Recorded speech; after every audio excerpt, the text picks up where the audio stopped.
right, it might get redundant, but God is great. And let's call Proverbs 15 the sauce, a soft answer, which really comes out of the very first verse, a very famous verse that says, a soft answer turns away wrath. And so, as we said, the typical components of the sauce are righteousness as opposed to wickedness, wisdom as opposed to folly, and then a mix of three other things: the way we listen, the way we speak, and then ultimately our diligence. And so diligence in speech seems to be what that first verse gets to.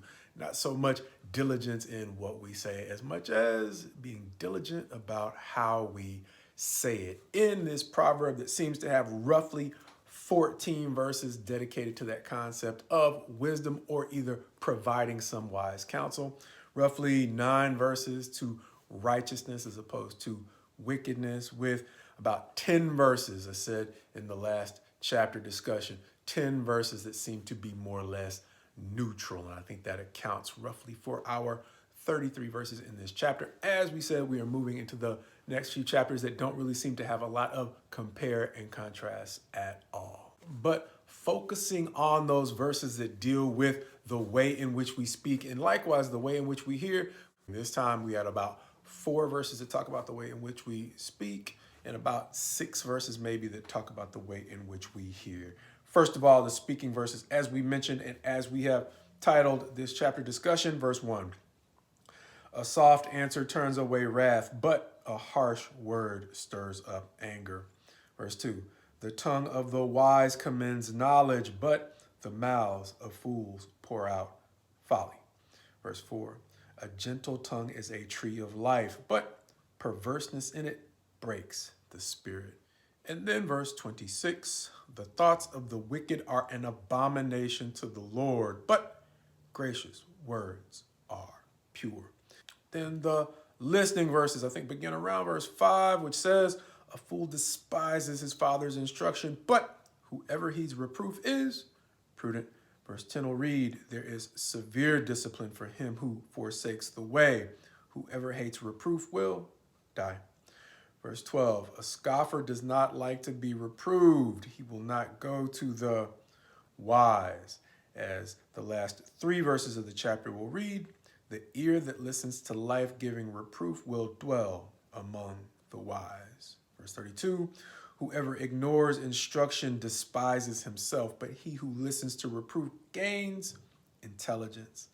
Verse 33, the fear of the Lord is instruction in wisdom, and humility comes before honor.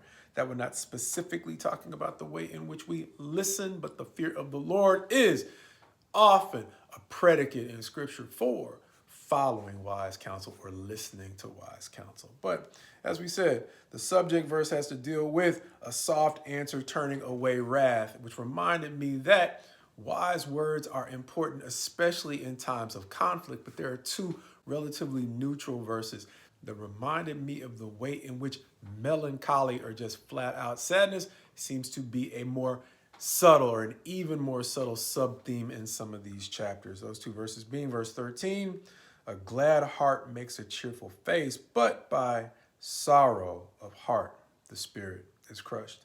Verse 15, all the days of the afflicted are evil, but the cheerful of heart has a continual feast.